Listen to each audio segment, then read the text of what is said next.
Ya son las 9:09, estamos en pleno diálogo acá también con nuestro panel que ya está en nuestro estudio para poder ir revisando los temas de actualidad, todo aquello que ya empieza a mover obviamente el ámbito político, que tiene además en la presidencial y también en los balances el foco por estos días. Saludamos de inmediato a quienes nos acompañan. Lorena Meneses, delegada nacional del Comité Central del Frente Amplio. ¿Cómo estás, Lorena? Muy buenos días. Hola, buenos días. Gracias por la invitación. Un gusto que estés nuevamente acá en la temporada 2025 junto a nosotros. Muchas gracias. Lo mismo que a Esteban Montaner, investigador del equipo de contenidos del Instituto Res Pública. Lo mismo, Esteban. Bienvenido nuevamente a Enlace USACH en esta temporada. Muchas gracias, Rodrigo. Muy contento de estar un nuevo año aquí.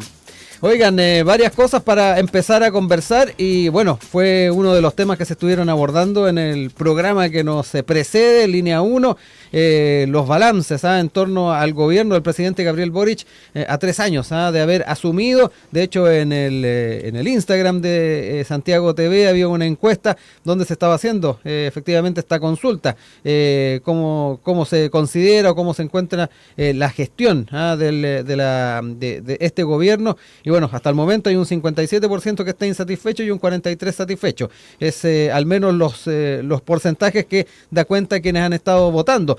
Pero quiero entrar en este tema particularmente porque también se está llevando adelante por parte del Ejecutivo la presentación de lo que han sido los logros, de alguna manera los legados que se van a estar tal vez recordando en un año más cuando se esté entregando el mandato a quien salga electo en estas elecciones de 2025. Y bueno, hay varios temas que se han estado relevando en esa misma línea.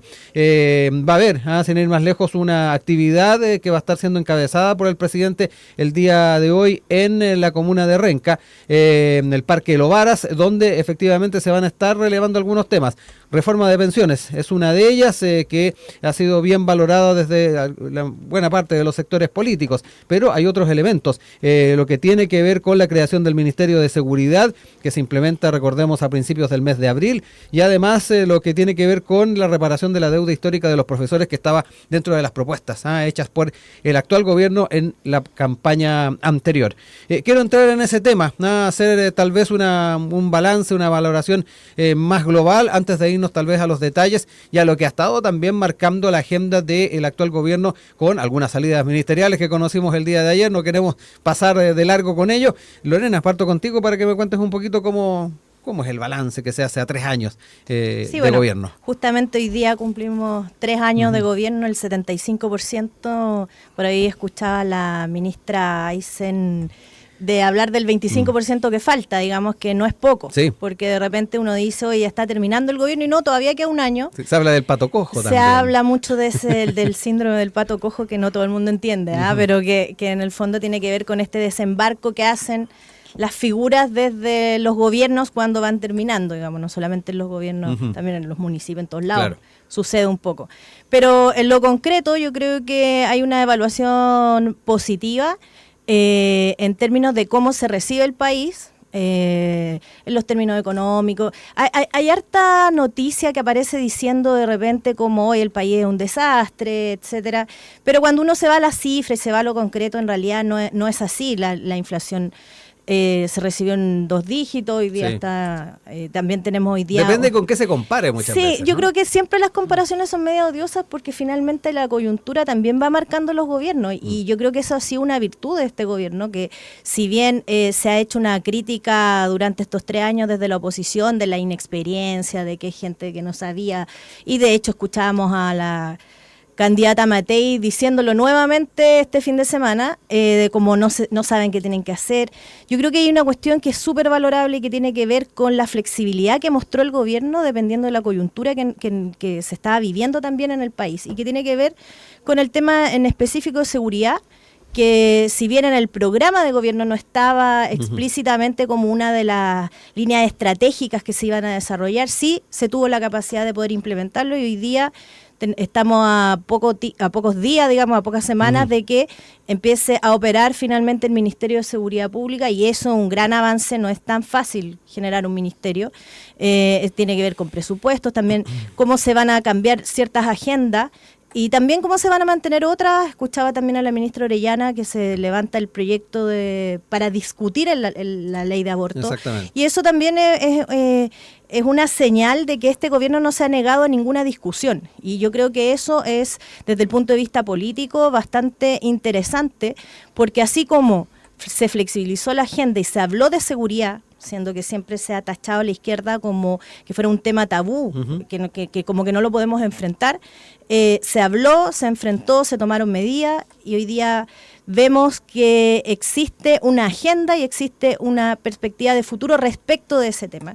También tenemos otros temas como la condonación al CAE, que también está dentro del programa, está la deuda histórica de los profesores, que sabemos, por algo se dice la deuda histórica, digamos, porque en realidad ningún otro gobierno la había enfrentado como lo enfrenta este. Los avances laborales, 40 horas. Las 40 horas, sueldo mínimo. El sueldo mínimo. Bueno, y ahí varias cuestiones que dentro del balance son positivas. Obviamente hay cuestiones que para poder flexibilizar la agenda tienes que dejar un poco más atrás, pero eso no significa que no estén dentro de lo que nosotros pensamos pueda seguir ahondando un futuro gobierno que pueda ser también tan transformador como lo que nosotros, como Frente Amplio, nos habría gustado desde el principio, pero que como te decía, tuvimos también la madurez de poder ir flexibilizando y tomando otros aspectos que a la ciudadanía en concreto le importan. Claro, ahí está el tema de enfrentarse a la realidad parlamentaria, además. Que de alguna manera también ha estado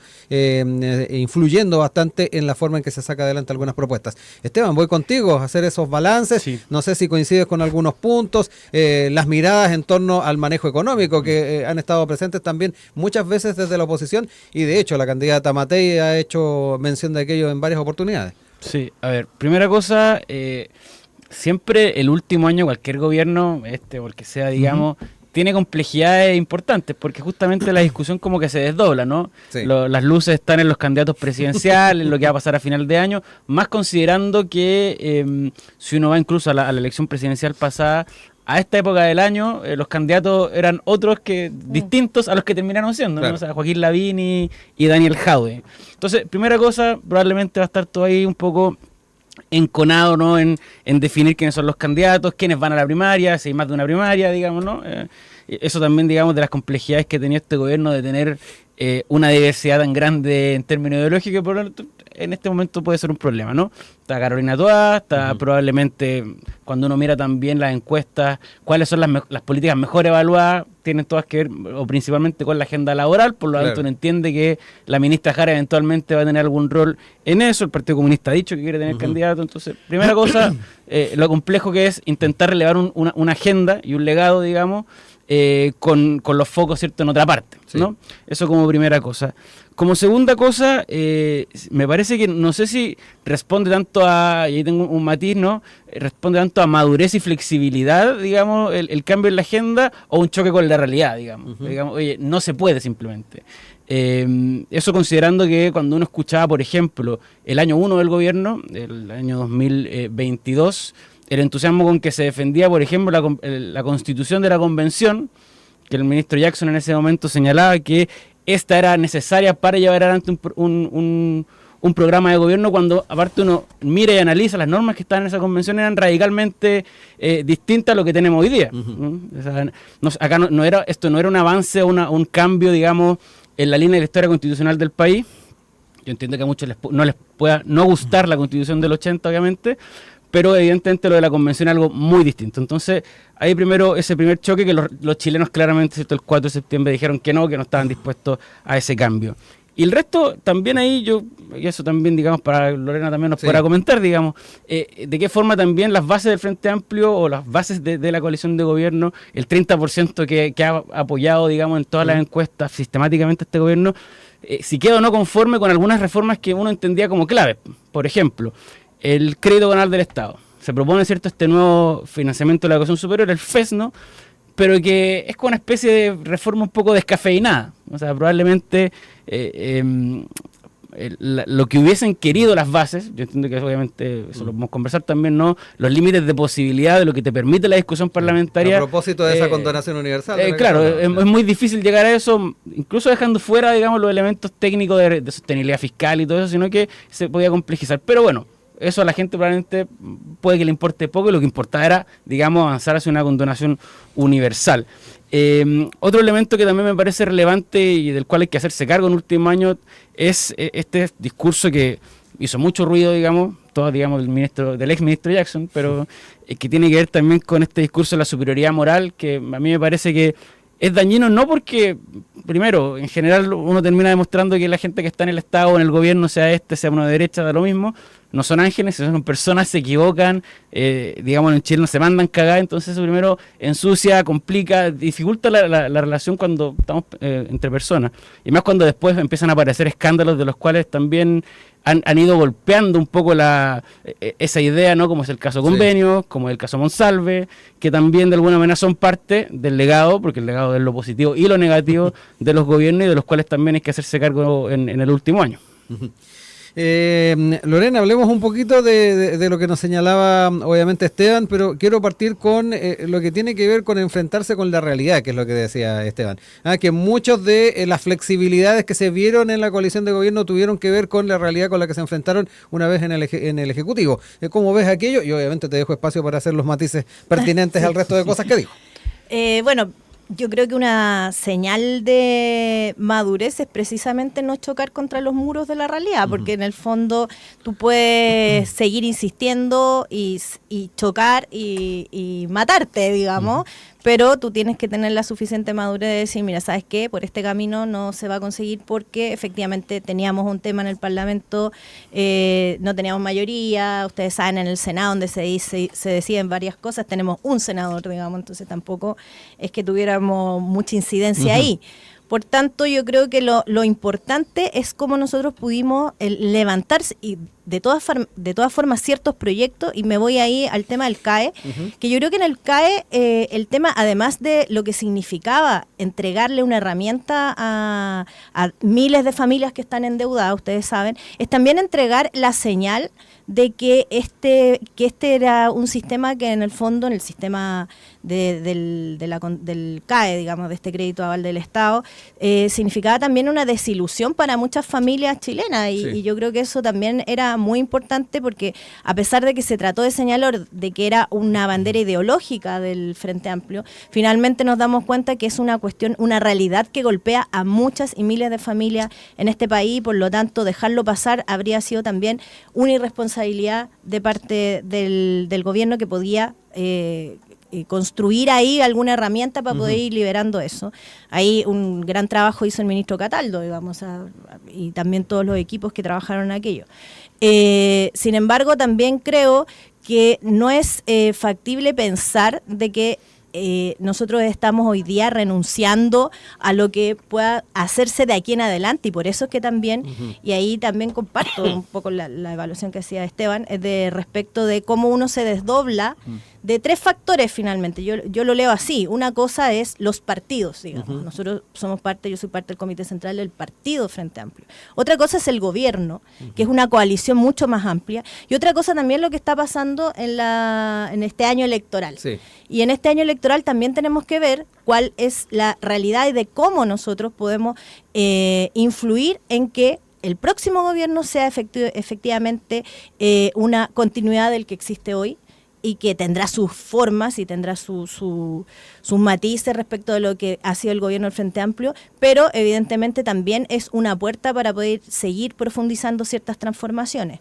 Ahora, efectivamente creo que esto de la superioridad moral no va en sí en que nadie es una blanca paloma y que todos los partidos tenemos puros santos, o que el Frente Amplio tiene solo gente santa que nunca va a cometer ningún acto que esté en el límite con la legalidad, sino más bien cuál es la reacción que tiene el partido respecto de cuando aparecen estos casos. Y yo creo que en eso nosotros hemos tenido una actitud bien impecable, digamos, en términos de sacar, de poder poner a las personas que han estado involucradas en los tribunales internos, pero además expulsar, digamos, así eso fue la primera reacción que tuvo en ese minuto Revolución Democrática cuando pasó lo del caso Convenios, digamos, y yo creo que en eso sí tenemos ciertas diferencias con algunos partidos de derecha, particularmente, que cuando se ven en estas encrucijadas tiendo a pensar de que hay una defensa más bien corporativa y que en el fondo no se toman estas acciones que son mucho más radicales y que en eso nosotros no nos perdemos. Sí. Esteban, hablemos un poquito también de ese elemento, ya que lo pone sobre la mesa Lorena, que tiene que ver con la forma en que se ha estado reaccionando en situaciones complejas, como es el caso convenios, también la comparación que tarde o temprano surge con otros gobiernos a la hora de enfrentar situaciones similares, el modus operandi para poder reaccionar. Ahí Lorena hablaba de alguna manera de defensas corporativas que tal vez se han podido observar en esos casos. Sí, a ver, como primera cosa antes de pasar a ese tema, también digamos, esto lo hago ya un poco de la experiencia personal, el último año en un gobierno es bien difícil, o sea, a mí me tocó, digamos, vivirlo en carne propia, y más cuando uno pierde las elecciones, eso también, digamos, un dato para los que están ahí, que cuando los funcionarios los pescan un poquito menos, digamos, porque ya, digamos, van a cambiar los jefes en un par de meses, es bien, digamos, duro, así que bueno, eso, ánimo, digamos, ya veremos qué pasa. Eso como primera cosa. Respecto a lo segundo, no, absolutamente, o sea, yo creo que acá, y eso no lo he dicho en esta radio, pero lo he comentado en otras partes, digamos, a mí me parece que el estándar en general debiese ser ese, o sea, a mí me parece que por ejemplo, Chile Vamos se equivocó con no ser más duro, por ejemplo, con los casos de colusión, con los casos de financiamiento ilegal de la política. O sea, acá el estándar debiese ser ese. O sea, y eso no se trata de ser superior o no moralmente, digamos, como discurso, sino que al Estado se viene a servir, al Estado se viene, o estar en lo público implica una función de servicio, con ideas distintas, y probablemente acá con Lorena tenemos miles de diferencias, pero me parece que la posición tiene que ser esa.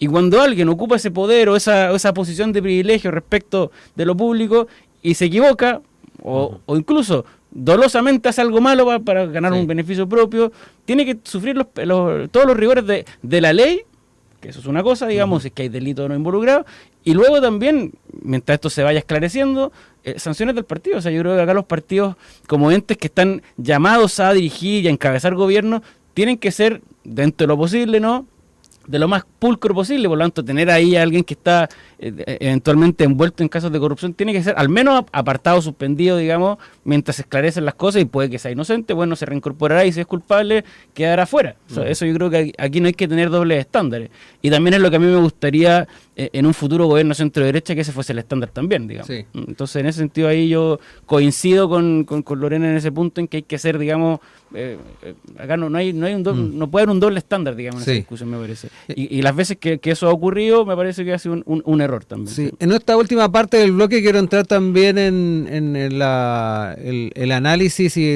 el balance en torno a la reacción que tiene que ver con los errores no forzados. Y aquí me quiero quedar con parte de lo que conocíamos el día de ayer, la salida de la ministra Fernández de Defensa, salpicada de alguna manera por el tema del intento de la compra de la casa del expresidente Allende, todo lo que ha habido detrás también de la figura de Miguel Crispi, que también ayer tuvimos la salida desde el segundo piso. ¿Cuál es también la visión que tienes tú, Lorena, de la forma en que se ha estado abordando estos errores no forzados que han estado presentes estos 3 años?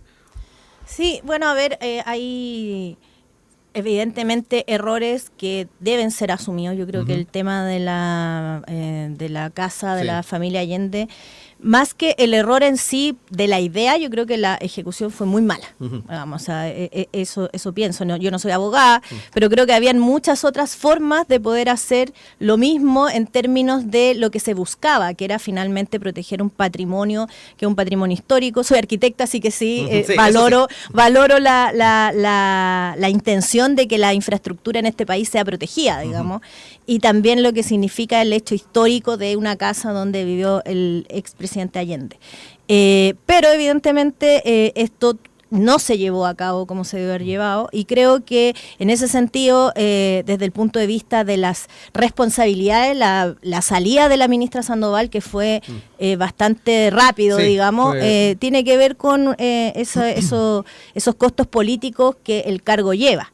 Ahora, entiendo que ella además ha estado declarando, y por tanto creo que también ella va a asumir la responsabilidad hasta donde le competen, digamos. O sea, si hay otras responsabilidades, también hay que ir detrás de esas otras responsabilidades. Sí. De hecho, ahí se estaba adelantando que se va a insistir en la acusación constitucional contra la exministra Allende. Yo ahí no comparto el tema de la acusación constitucional, básicamente porque finalmente la acusación constitucional es un juicio político.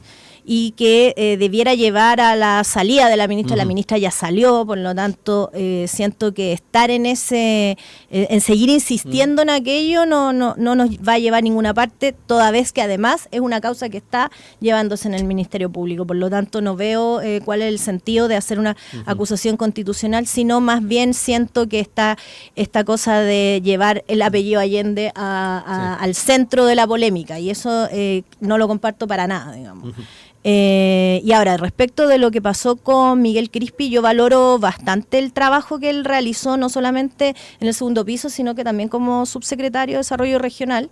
Me tocó trabajar con él y puedo decir de primera línea, digamos, de que él fue un muy buen subdere, digamos, y por tanto creo que su salida tiene que ver con lo que ha manifestado, también se ha manifestado desde el gobierno, que es una decisión personal. Yo creo que él se transformó en algún minuto un poco en lo que se hizo con el ministro Jackson, con el exministro Giorgio Jackson, que vimos hace poco también que finalmente los abogados de la UDI ni siquiera llevaron pruebas, o sea, ni siquiera se presentaron. Y por tanto me da la impresión de que es una especie como de persona a la cual se le insiste, se le acusa, se le involucra, y finalmente yo creo que desde el punto de vista personal era un poco medio insostenible para él, digamos, seguir soportando toda esta presión, y también en una decisión, entiendo, da un paso al costado.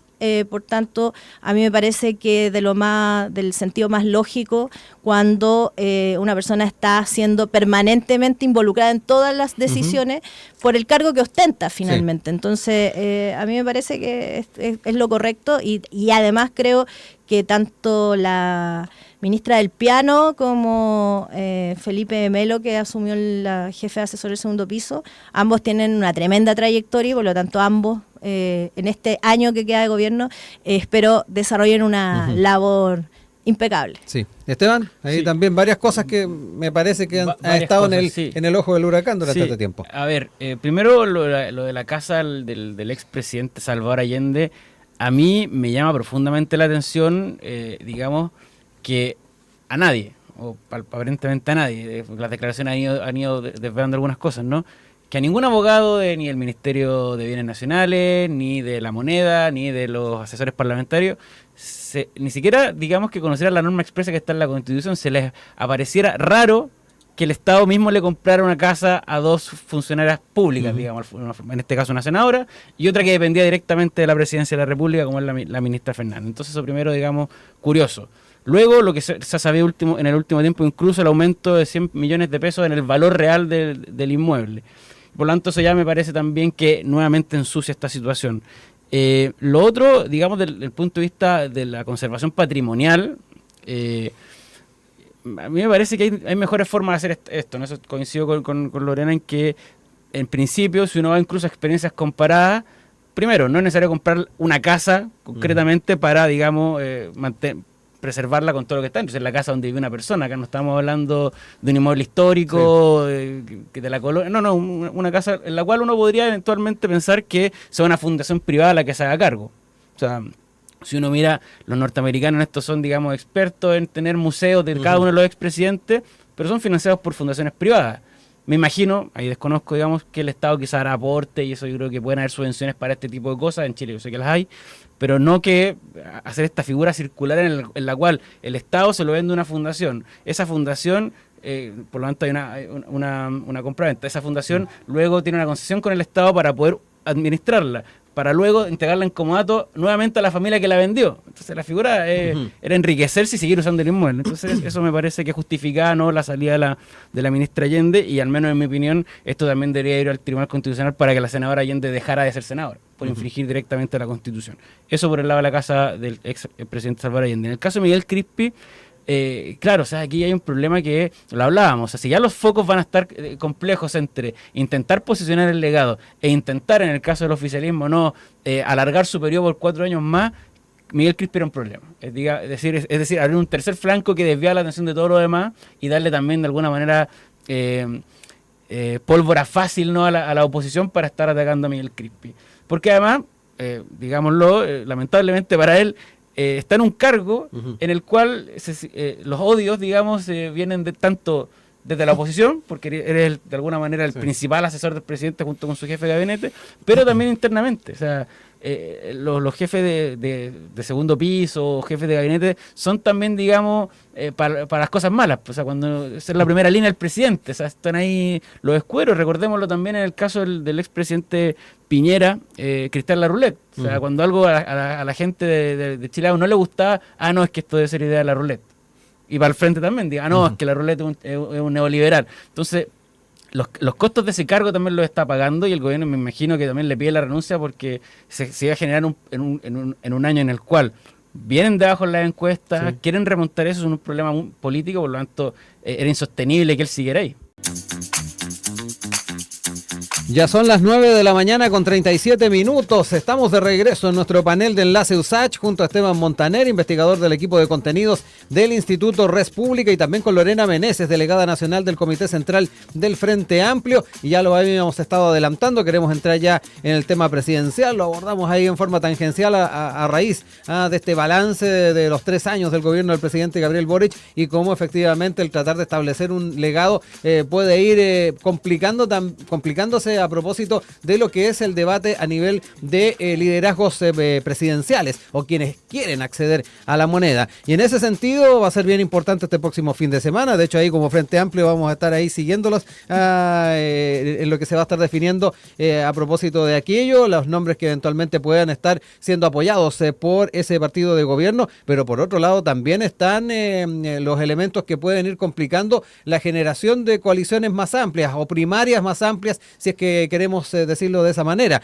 Por un lado, lo que está pasando dentro de la derecha, donde Evelyn Matei, que está bien posicionada en las encuestas, tiene una ventaja importante respecto a el resto de los rivales. De alguna manera va a ser interesante ver si es que se va a apostar o no por una primaria, tomando en cuenta la posición que han asumido los precandidatos, por decirlo de alguna manera, José Antonio Kast como Johannes Kaiser. Va a ser bien relevante ir analizando en el tiempo si finalmente se arriba una primaria o definitivamente llegan a primera vuelta. Y por otro lado, quienes van a estar incorporándose a una primaria dentro del oficialismo. Si efectivamente entrará alguna figura de la democracia cristiana allí, qué va a pasar también con los debates que se van a estar dando dentro del PC, por ejemplo, con liderazgos como son los de la ministra Janet Jara y de Daniel Jadue, que recordemos estuvo en la anterior presidencial, y cómo eventualmente, así es Daniel Jadue la persona, va a ser tomado por el resto de los socios. Al menos ahí se ha estado observando algunas miradas desde distintos sectores políticos, desde el Frente Amplio, sin ir más lejos, no se está mirando ahí con cierta inquietud tal vez el ex candidato presidencial y también ex alcalde finalmente entre a la carrera presidencial. Son diputados, sin ir más lejos, del Frente Amplio, que han estado advirtiendo al PC que no están dispuestos a apoyar a Jadue como abanderado. Son varias cosas que queremos entrar a conversar acá en el panel. Parto contigo, Esteban, para que observemos esta dificultad tal vez para ir estableciendo bloques grandes en donde eventualmente se realicen primarias amplias. Partamos con la oposición, donde está más complicada la cosa. Sí. A ver, en la oposición también, digamos, se ha ido viviendo un fenómeno que ya había comenzado, pero que se ha ampliado, ¿no? Que esto de tener, digamos, distintas vertientes de derecha diseminadas en partidos o movimientos distintos, ¿no? O sea, antes, digamos, conservadores y liberales, por ponerlo en términos más ideológicos, convivían en la Alianza por Chile o en Chile Vamos, punto. Digamos, y ya salen republicanos, que será un conservadurismo más duro, los nacionales libertarios, digamos, probablemente entusiasmados por lo que pasó en Argentina con el presidente Milei. Entonces, primera cosa es, la derecha se ha tenido que enfrentar a entender, digamos, un escenario en el cual ya no hay una sola hegemonía, sino que hay más de una opción. Eso como primera cosa. Como segunda, se enfrenta también al desgaste propio de tener... Está bien, la UDI-RN ha abanderado a Evelyn Matei recientemente, pero es la candidata del sector al menos desde hace más de un año y medio. Sí. O sea, digamos, casi que desde la municipal pasada. Por lo tanto, ahí también hay un elemento de desgaste que hay que ver cómo se recompone a la luz de que Matei ha bajado 8 puntos desde diciembre. Sí. Desde que Johannes Kaiser, de no existir a pesar, al menos si nos vamos a la academia de ayer, 14, 15 puntos. Y no olvidemos la presidencial pasada. Y la presidencial pasada, que fue un desastre, digamos, en términos de que Sebastián Sichel ni siquiera logró pasar a la segunda vuelta. Y en ese escenario probablemente van a haber muchos que van a intentar levantar una primaria justamente al menos para intentar consolidar un candidato de la centro derecha al centro, porque probablemente entendiendo que e intentando poner ciertos cotos, uno también ve el tono que ha subido él en materia de seguridad, justamente no tanto por intentar recuperar votantes del flanco más derecho, sino que al menos poner un coto que no se sigan filtrando. Entonces hay que ver si hay una primaria ahí. Y por el lado de, si se quiere, de la derecha, hay que ver ahí qué logran, si hay algún tipo de negociación en el cual José Antonio Kast es el candidato y Johannes Kaiser es senador y qué sé yo, y negocia cupos parlamentarios, o van los dos a la papeleta, porque también hay un incentivo en este sentido a ir finalmente a la papeleta por arrastrar una eventual lista parlamentaria, en la cual, que digámoslo, que Nacional Libertario y Republicanos lleven una lista conjunta. Claro, los republicanos que probablemente hace un año y medio se veían muy seguros en que iban a ampliar la cantidad de diputados, hoy día puede que no, porque el candidato al menos que hoy día está con más fuerza en los libertarios, y que por lo tanto ahí en esa conversación interna les pasa en máquina, como se dice, y que también ahí vamos a ir viendo cómo se aclara el panorama respecto de esa parte de la derecha, ¿no? Sí. ¿Y el oficialismo, cómo lo ves? Y respecto al oficialismo, claro, no estando la expresidenta Bachelet, que al parecer, la encuesta sí lo mostraban, era más transversal, yo no sé, ahí Lorena nos podrá contar, digamos, más entre telones si están así como se decía en la prensa, pero que al menos uno veía que no suscitaban tantas críticas, ¿no? Con un liderazgo también, digámoslo, debilitado, ya lo habíamos visto en la convención y en otra, bueno, con Pablo Narváez también la vez pasada. Y ahí con Carolina Toá, que evidentemente abre el naipe. O sea, aquí, ¿por qué vamos a aceptar desde el minuto cero una candidata que hoy día representa un partido más bien pequeño, que es el PPD, ¿no? Y eso abre también el apetito del resto. El gran problema que tiene, creo yo, el oficialismo es que el mejor candidato que tiene no quiere ser candidato. O sea, al final del día ese ruido va a estar hasta que se inscriban las papeletas de intentar convencer a Tomás Bodanovich de que sea candidato. Todo el resto me parece que es una discusión entendible entre primero los comunistas que quieren tener su candidato, que eventualmente será la ministra Jara. Sí. Bueno, Daniel Jadwe tendrá su base, pero probablemente no es del gusto de, ya lo han dicho, ¿no? De la mayoría del Frente Amplio, ¿no? Uno podrá ver, la presidenta del Frente Amplio lo ha dicho, Beatriz Sánchez, Gonzalo Vinter, hay más gente que esté dispuesta a... La ministra Orellana también claro, uno de los nombres que ha sonado. Pero cuando tú tienes todo ese digamos, naipe de cartas de posibles candidatos, pero hay uno que sobresale, digamos, de forma evidente y no quiere asumir el rol por la razón que sea, tendrá razones personales, de compromiso con su comuna, de que eventualmente esta elección va a ser más bien difícil igualmente para el oficialismo y quizás arriesgarse a perder y quedar sepultado puede ser complejo. Me parece que es un problema que van a tener que ver cómo resuelven, porque va a seguir sonando en las encuestas, en la opinión pública, que Tomás Bodanovich debiese ser el hombre del oficialismo. ¿Lorena? Hartos temas. Sí. Perdón. ¿Por dónde comenzamos? ¿Por dónde partimos? Sí, bueno, voy a partir por casa. Ya. El Frente Amplio, efectivamente, este fin de semana tenemos nuestra segunda sesión de Comité Central presencial. De repente en la prensa se confunden porque es presencial, porque tenemos regularmente sesión de Comité Central no presencial. Bueno, y nosotros ahí levantamos desde varios meses atrás el hecho de ir a la primaria, digamos. Por lo tanto, todo el resto de trascendidos son eso, trascendidos, porque en definitiva lo concreto y lo que había es que nosotros como Frente Amplio queremos tener una candidatura propia a la primaria del oficialismo. Eso tiene que ver también con todo el proceso que la Dirección Nacional del partido inició en nuestras bases, digamos. Nosotros tuvimos todo un proceso durante todos estos meses de discusión presidencial de las bases, de los frentes políticos, de los territorios, para poder ir viendo cuál entonces es no solamente nuestro objetivo estratégico de tener una candidatura presidencial, sino que además cuáles podrían ser los nombres o cuáles son los perfiles que nosotros estamos buscando. Y finalmente este sábado vamos a probablemente discutir aquello y ir zanjando ya para ir cerrando, porque se van acabando también los tiempos. ¿Proclamación debiese haber? No es necesariamente el momento de hacer la proclamación, pero no lo hemos discutido. O sea, yo podría decir hoy día sí, no lo sé. O sea, así como muy honestamente no lo sé. Yo soy de la postura de que mientras nosotros no tengamos bien cerrado el tema, no debiéramos hacer una proclamación, digamos. Esa es una postura personal.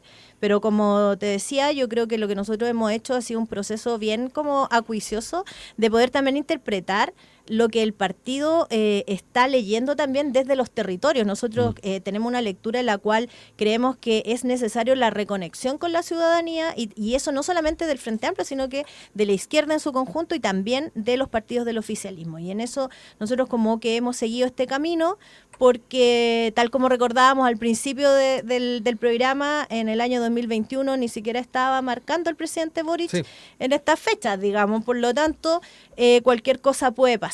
Lo que sí creemos, y creemos firmemente, que el proceso democrático de primaria es algo que se tenía que definir desde el inicio. Tenemos varias alternativas de nombres, efectivamente hay como una suerte de distintas cartas que representan distintas cosas y por lo tanto a eso voy con que la discusión del Comité Central evidentemente va a estar muy centrada en lo que queremos nosotros como partido hacer en estas elecciones, que evidentemente es continuar con lo que el gobierno del presidente Boric inició, digamos. Ahora, las encuestas, como les decía, pueden marcar muchas cosas. Yo sí creo que efectivamente el alcalde de Maipú es una de las cartas más competitivas que tenemos como Frente Amplio. Tiene un alto grado de conocimiento, o sea, como que eso está como medio estudiado por la ciencia política, digamos. Entonces, claro, no estoy diciendo ni una novedad. Claro, eso no es novedad. No, y más aún si hablas de los territorios. Claro, un alcalde ahora, pero por eso te digo, o sea, yo creo que también hay que evaluar qué es lo que pasa también con figuras como Beatriz Sánchez y también con figuras como Gonzalo Vinter, que yo creo que también es una persona que representa bastante bien las distintas banderas que tenemos como Frente Amplio, porque yo considero que él es un excelente político, muy estudioso y por lo tanto puede también hacer frente a lo que es una candidatura presidencial. Y si no, también tenemos la alternativa de Beatriz Sánchez, que ella fue candidata, fue una de las iniciadoras, digamos, de lo que significa el Frente Amplio. Con un porcentaje no menor del electorado. En un minuto, que además no era tan fácil, porque efectivamente yo creo que hoy día a la derecha, y pasándonos como para el frente, le pasa lo que le ha pasado a la izquierda tradicionalmente, que tiene como la izquierda dura, la izquierda más izquierda. Anarquista, claro, tiene fenómeno nuevo para la derecha. Exactamente, porque lo que nosotros hemos tenido que construir precisamente es el camino único, que no es tan fácil, porque en cualquier minuto se genera el quiebre, o sea, todos sabemos cuál es la historia de la izquierda, digamos, y también de la relación tensa con que parte el gobierno con la centroizquierda, digamos, que viene siendo el socialismo democrático, y que finalmente se ha ido en el fondo un poco como aceitando. Y en la derecha yo creo que tienen el problema de que efectivamente tienen una candidata que fue proclamada por el sector más tradicional de derecha, que es Chile Vamos, o más bien la UDI y Renovación Nacional, y por tanto la dejaron un poquito como a placé de una primaria. Entonces da la sensación de que si existiera una primaria, Kast, Kaiser y eventualmente Carter, que me da la impresión de que va por ahí el camino, Rincón también andaba diciendo que podría. Pero Rincón también dijo una cuestión bien clara, dijo: nosotros no vamos a ir a una primaria que exprese una derecha, una ultraderecha, en el fondo, cuando hacen una lectura. Entonces es como, ¿dónde entonces va a entrar Rincón? ¿Van a hacer una primaria como de la centro derecha, separada de la derecha ultra, digamos? Y eso al final, bueno, yo creo que, como les decía, están viviendo un proceso que nosotros hemos vivido históricamente, y nuestro proceso, que es al revés, es buscar la unidad, y que en eso estamos como enfocados, porque finalmente lo que importa es cómo generamos continuidad de las transformaciones del presidente Boric. Aprovechemos este tiempo, obviamente, para hacer matices y a ir cerrando también ideas, Esteban. Sí. Y aparte que, entendiendo que este es un fenómeno que la derecha chilena viene viviendo hace poco, pero hay experiencias comparadas. A veces yo sé que a los chilenos, y en particularmente a la derecha chilena, le cuesta mirar de repente experiencias fuera, y son, bueno, mirarse mucho el ombligo. Un país cerrado, digamos, ¿no? por tradición histórica. Si uno mira España, en España también pasó que, bueno, en su momento al PP le apareció por un lado Ciudadanos, digamos, más hacia el centro, después le apareció Vox, más hacia la derecha, ¿no? Y termina sucediendo un fenómeno que es bien complejo, que termina, al menos en escaños, digamos, esto no significa formar gobierno, pero en escaños gana las elecciones. O sea, tiene más escaños el PP y Vox tienen más escaños que el Partido Socialista. Otra cosa es que, como estamos en un sistema parlamentario, Pedro Sánchez tuvo la capacidad, la habilidad, el entreguismo, llamarle como quieran, para juntar a todas las otras fuerzas, ¿cierto? Y ser presidente del gobierno. Entonces, también hay que tener ojo con eso. Cuando uno mira las encuestas, obviamente encuesta no significa voto, pero al menos de intención de voto, y uno suma a Evelyn Matei, a Johannes Kaiser y a José Antonio Kast, la suma pasa del 50%, entonces no vaya a ser, y aquí también es un llamado, digamos, a quienes están encargados de las estrategias, que si se quiere de alguna manera, como se ha dicho por al menos por los tres, de que hay que sacar al oficialismo, que hay un camino de unidad que permita que ese 55, 58% que se expresa en las encuestas lleguen a ser voto y que por lo tanto no se pierda teniendo la mayoría porque no fueron capaces de ponerse de acuerdo. Eso yo también creo que es algo que estudiar, porque ha pasado en otros casos cuando no han existido acuerdos, terminan ganando, ¿cierto?, la idea no de al lado, sino que la del frente, que en este caso me parece que no sería bueno para Chile. Sí, ahí el fin de semana se hacía el análisis junto con Anholster en Canal 13, donde todos los escenarios donde iba junta la derecha,